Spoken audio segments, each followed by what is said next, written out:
It is, you can't look like a roadie and be in a band. You know, you gotta be in a band. You gotta be a rock star. You gotta dress like a rock star. You gotta play music that's important. You gotta put 100% into your lyrics, 100% into your songs. Well, it won't be with Brides because I left Brides due to a riff with the guitar player. I mean, I told him I was gonna do Mötley Crüe. Always told him I was gonna. As soon as I went to do Mötley Crüe, he got very, abusive, and I just can't work with people that I don't like their actions. Nikki Sixx, the legendary bassist and songwriter of Mötley Crüe, has never been afraid to speak his mind. From his wild lifestyle to his brutal honesty and sharp opinions, Sixx has always been one of the biggest personalities in rock history. Whether it's in his lyrics, his books, or straight-up interviews, he's never held back. And with a personality that bold, it's no shock he's butted heads with plenty of other musicians over the years. Now he's finally revealed the 7 artists he hated the most due to decades of backstage drama, ego wars, and classic rock and roll rivalries. At number 7, we have the kings of glam metal parody, Steel Panther. This feud started with a single joke that was so sharp it caused Nikki Sixx to publicly call a band of fans and imitators backstabbing assholes. The drama actually kicked off in 2019 during an interview with Steel Panther. The host put a simple question to Michael Starr: if you could bring back any musician to join your band, who would it be? While his bandmate gave a serious answer, Starr cracked a joke, poking fun at Mötley Crüe's frontman, Vince Neil. He said, "I'd bring back Vince Neil." When the interviewer pointed out Vince Neil was still alive, Starr delivered the punchline that sparked a war of words. He said, "I'd bring back Vince Neil from back in the day, because that guy is dead." The comment was a clear jab at the state of Vince Neil's voice and performance abilities in recent years. And when Nikki Sixx heard about it, he didn't see the humor. For Sixx, this was a direct attack on his bandmate, and by extension, the entire legacy of Mötley Crüe. He jumped straight on Twitter and fired back with his trademark raw anger, posting, "The singer in Steel Panther can go f*** himself. Wannabe band putting down." When a fan tried to point out that Steel Panther often covers Mötley Crüe songs in their shows as a tribute, Sixx only got angrier, revealing the real heart of his frustration. He replied, "That's why they are assholes, backstabbers." To Nikki Sixx, Steel Panther weren't paying tribute at all. They were mocking at a parody of the very scene he lived and bled for. A joke made at the expense of his life's work. In his mind, a band that built its career on the style Mötley Crüe pioneered was now turning around to disrespect one of its founding fathers, an act he saw as the ultimate betrayal. This explosive reaction wasn't just about one joke. It was the result of years of simmering tension. The bad blood actually started back in 2011 when the two bands toured together with Def Leppard. According to Steel Panther, Def Leppard was always friendly and supportive, but Mötley Crüe wanted nothing to do with them. Steel Panther's guitarist Satchel said, "Mötley Crüe, they hated us. They wanted to kill us. Every night they wanted to kill us." Sixx has always hated the term hair metal, once calling it fake bullshit. So a band that parodied that very image was bound to get under his skin. The final irony is that Vince Neil himself never seemed to have a problem with Steel Panther's jokes. Michael Starr even claimed that Vince once told him, "Hey Michael, when we retire, you can have all our fans." But Nikki Sixx's reaction showed that he viewed himself as the fierce protector of the Mötley Crüe brand, and he wasn't going to let anyone, especially a band he saw as a cheap copy, tear it down. Number 6 on our list is the legendary Lars Ulrich of Metallica. What started as a minor slight between two metal legends soon erupted into a decades-long war of words. The whole mess began back in 1997 when Lars Ulrich made a bold accusation. He claimed that Mötley Crüe was using backing tapes during their performance at the American Music Awards. This really made Nikki Sixx angry because it suggested his band was faking their live shows. Sixx didn't hold back his feelings at all. He wrote what he called an open letter to Ulrich that was full of insults and anger. The letter started with these harsh words. "Dear sweet, fat, balding Lars, taking your ever-moronic soapbox position on a subject that's none of your f***ing business has made you out to be an asshole as usual." The letter got even worse from there. Sixx ended his angry message by writing, "People in glass houses should not throw rocks. Considering you decided to take your to the press, we feel it's only fair to return the punch. You're such a poser. Thanks for releasing that load of CD of yours. You made more room for us. You might assume grown men would move on after so many years, but with these two, the fight never ended." In 2015, Tommy Lee from Mötley Crüe decided to stir things up again. He posted a picture on Twitter that showed Lars Ulrich with the words "straight out of tempo" written over his face. This was basically making fun of Ulrich's drumming skills and timing. The joke was a play on the movie Straight Outta Compton that came out that year. Lee was clearly suggesting that Ulrich couldn't keep good time while playing drums. This kind of insult really hurts a drummer because keeping time is their most important job. Vince Neil, the singer for Mötley Crüe, wanted nothing to do with this fight. When a radio host asked him about the conflict between the bands, Neil actually hung up the phone.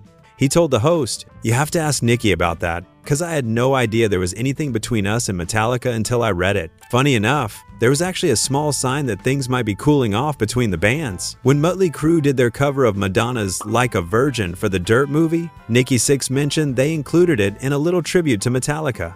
He said there's a guitar part that tips its hat to them, since both bands had worked with the same producer, Bob Rock. So these are the reasons why Nikki Sixx and Lars Ulrich have been feuding for over 25 years. It all started with accusations about fake performances. At number 5, we have Sebastian Bach.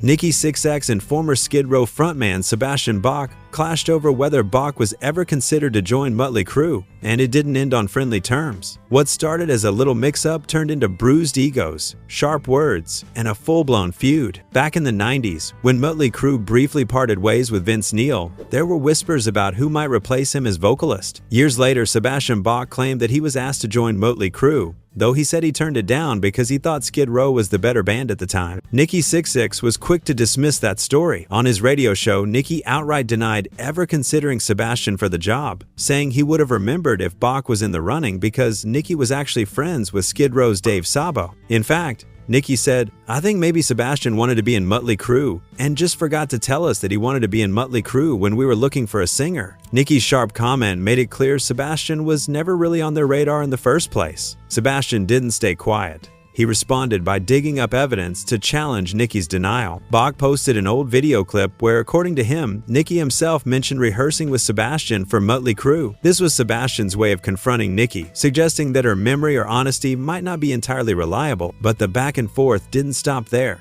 A few years later, Sebastian Bach took another swipe at Nikki Sixx's credibility, this time questioning the truth of Nikki's famous memoir, The Heroin Diaries. In an interview, Sebastian openly asked, "Were you really keeping a diary when you were doing heroin?" By asking this, Sebastian was suggesting that parts of Nikki's dramatic life story might have been exaggerated or made up, which is a serious accusation to make about someone's autobiography. It's not hard to see why Nikki Sixx wasn't happy. From his perspective, Sebastian was spreading false claims about nearly joining the band and even hinting that Nikki's published diary might be a lie. Nikki, being very proud of Mötley Crüe's legacy and his own story, felt Sebastian was just chasing headlines. Each time Sebastian spoke up, Nikki hit back to protect his band's history and his personal integrity. Their exchanges never got to outright screaming insults, but there's a clear undercurrent of dislike. Nikki's tone in interviews shows he found Sebastian's claims ridiculous, while Sebastian's challenges show he didn't trust Nikki's version of events. And those are the reasons Nikki Sixx holds such a grudge against Sebastian Bach. At number 4, we have Bruce Dickinson, the legendary lead singer of Iron Maiden. This feud stands out because it's pure rock and roll chaos with a personal twist. Nikki Sixx and Bruce Dickinson's rivalry went far beyond music. It got messy, with rumors about relationships and some brutal public jabs. This was the sort of feud that makes you raise an eyebrow at how deep and personal it all became. The tension between Nikki Sixx and Bruce Dickinson date back to the 1980s. Back then, Mötley Crüe was notorious for living on the edge, and one of Nikki's exploits ended up entangling Bruce. In 1990, Bruce Dickinson released a solo song called Tattooed Millionaire. For years, fans speculated about the target of that song, with many suspecting it was directed at a notorious bassist. And according to Nikki Sixx, those fans might be right. During a questions and answers session years later, Nikki shared her thoughts on why Bruce might have written an angry song. He said, "It was something to do with the fact that I fed his wife, and I think he was upset." Yes, you heard that correctly. Nikki Sixx claims he unknowingly had an affair with Bruce Dickinson's wife back in the day. Nikki tried to defend himself by adding that he didn't know the woman was Bruce's wife at the time, and he joked, "I should have kept that a secret." This is about as personal as a feud can get. It's not about music, it's about a betrayal in Bruce's personal life. Now, Bruce Dickinson is not someone who usually engages in public trash talk, but when asked about Nikki's shocking confession, Bruce didn't take it lightly. He didn't address Nikki by name, but his words made his feelings feelings clear. Bruce basically dismissed Nikki Sixx and Mötley Crüe as nothing important. He said that Mötley Crüe is famous for being famous, known more for their wild antics than for their music. However, Bruce gave a different take on the song's origins. In a 2024 interview, he said, "Everybody likes to think it was all about Nikki Sixx, and whilst he was kind of the frame, it was actually an amalgamation of a whole generation of stuff. Of course now, tattooed millionaires are absolutely the mainstream. Nothing to do with music." From Nikki Sixx's perspective, this feud is awkward and bitter. He openly bragged about the affair in the dirt, and that understandably made Bruce Dickinson very angry. Bruce in turn publicly belittled Nikki and his band's legacy. It's a feud that mixes personal wrongdoing with professional disdain. Nikki hasn't publicly fired back at Bruce's comments in any big way, possibly because how do you respond when you're the one who admitted to the wrongdoing in the first place? So, with such a personal history and public jabs, you can see why Nikki Sixx has no love for Bruce Dickinson. At number 3 is Gene Simmons from Kiss. Due to a controversial remark he made regarding the death of a beloved musician, the conflict between Nikki Sixx and Gene Simmons began when Simmons made some very controversial comments about Prince's death in 2016. Prince had died from an accidental overdose, which was a tragic loss for the music world. But Gene Simmons decided to make some harsh judgments about how Prince died. In an interview with Newsweek, Gene Simmons said Prince's death as pathetic. He claimed that Prince had basically killed himself through.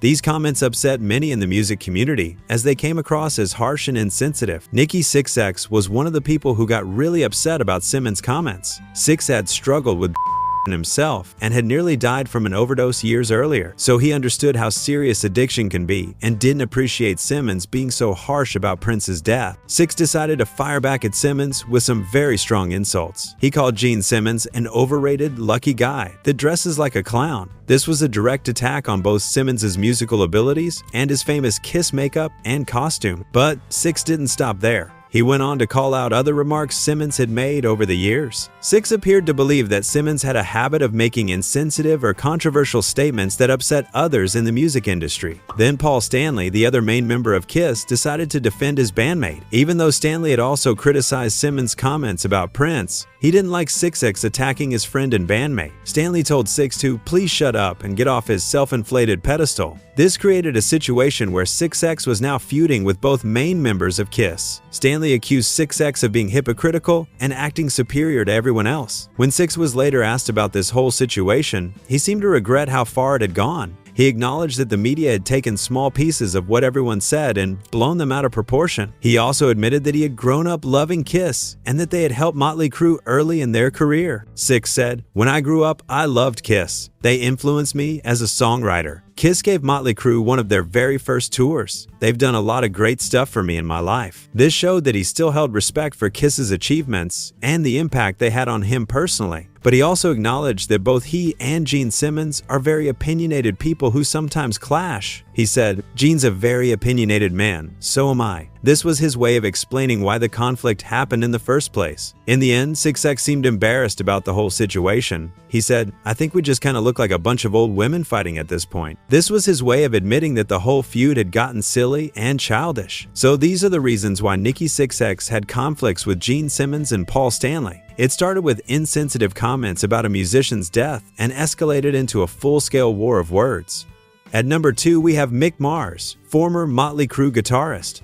This conflict is particularly heartbreaking because it involves Nikki Sixx's bandmate and longtime friend openly opposing the band. Mick Mars was the lead guitarist for Mötley Crüe for over 40 years. He was a founding member who played a key role in shaping the band's unique sound. But in recent years, health problems forced him to retire from touring, and this led to a very ugly public battle with his former bandmates. The trouble started when Mick Mars decided to step back from touring due to his ongoing health issues. Mars suffers from a painful condition called ankylosing spondylitis, which affects his spine and makes it difficult for him to perform. The band understood his health problems and seemed supportive at first, but then things went very wrong. Mars started making public accusations against his former bandmates that really shocked and hurt them. He claimed that Mötley Crüe doesn't actually play live during their concerts. This was essentially accusing them of faking their performances. These accusations were particularly painful because they attacked the band's integrity and authenticity. For a rock band, being accused of not playing live is one of the worst things someone can say. It suggests that they're deceiving their fans and not giving them a real rock and roll experience. Nikki Sixx was absolutely devastated by these accusations from his longtime friend and bandmate. You want to read out the winners of all this? No! Okay, he does it. Mike doesn't either. Tommy?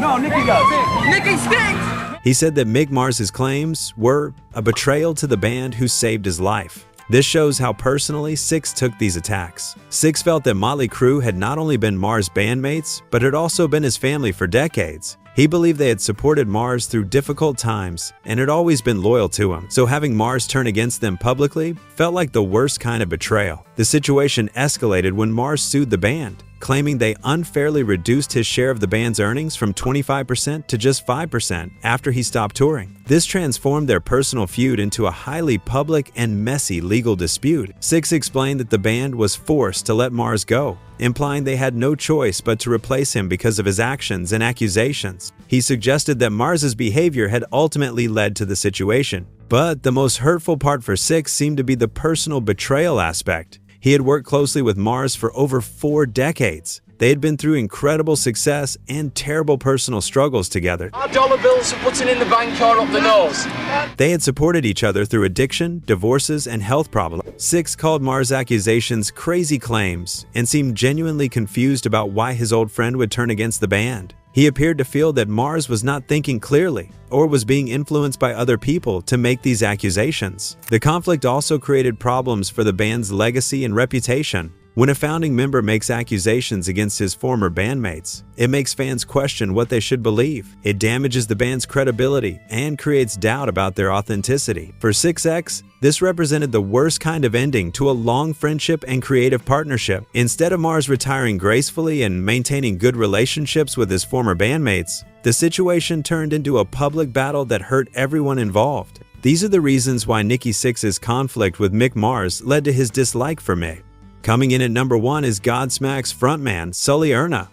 So between you guys and us, we can, make these people get a bang for their buck. And that's really what entertainment has always been about. This feud might be Nikki Sixx's most intense and bitter, which explains his strong dislike for Sully Erna. This long and bitter feud all started back in 2009, when Godsmack joined Mötley Crüe as an opener on the Crüefest 2 tour. On paper, the pairing didn't seem ideal. Godsmack's post-grunge divided by metal style versus Mötley Crüe's glam metal legacy. Godsmack claims they were treated poorly from the start, not directly by Nikki Sixx, but by his organization and security team, which they felt reflected his leadership. According to Godsmack drummer Shannon Larkin, the whole issue was rooted in ego. He said Mötley Crüe's security made it difficult to bring their own guests backstage, as if those guests were just there to catch sight of the headliners. Larkin said, "Our guests were there to see us, and they didn't care a shit about Mötley Crüe," and that this attitude of superiority is where the bad blood really started. That feeling of being disrespected on tour stuck with them.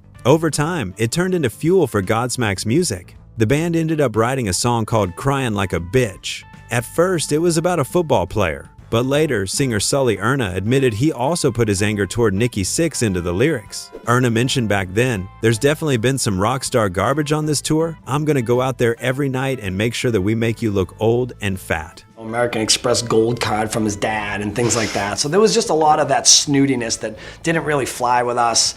When Nikki Sixx heard about the song and Erna's complaints, he fired back with his classic dismissive style. He said, "Erna just seems to be crying like a bitch. Funny, even his manager told me he's an Maybe the problem is just in his head." This exchange kicked off a feud that would last for years, with both men taking shots at each other in the press. The conflict hit its climax when Sully Erna went on a podcast and let loose with a furious rant against Sixx. Erna said, "I'll say it straight out. I've never met a bigger in my life than Nikki Sixx." He went on, describing him as a douchebag and an old, fat, washed-up has-been who treats people terribly. He even accused Mötley Crüe of using pre-recorded tracks during their shows, a sensitive topic that had also surfaced in Sixx's previous feuds. When fans asked Nikki Sixx on Facebook for his response to this brutal takedown, he showed his talent for cutting someone down with just a few words. His entire reply was, "Poor baby." A few years later, around 2014,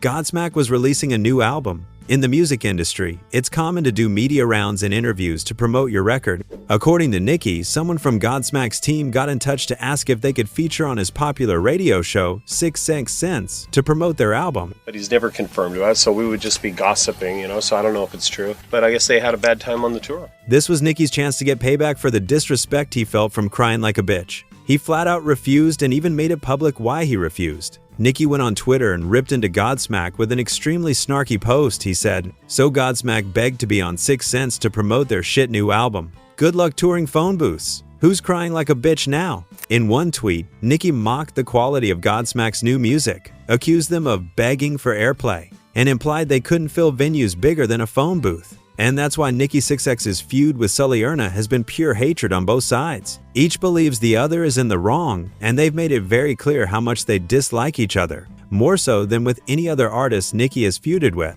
This one truly earns the #1 spot on the list of Nikki Sixx's most hated artists. So that's the list of the artists Nikki Sixx hated the most. From sharp words to long-standing grudges, these clashes show just how intense things can get when rock legends' egos collide. Love him or hate him, Nikki never holds back, and that's why these feuds are as unforgettable as the music itself. Which of these rivalries shocked you the most? Drop your thoughts in the comments. I'd love to hear your take. And if you enjoyed this breakdown, don't forget to hit like, subscribe, and ring that bell for more stories from the wild world of rock and metal.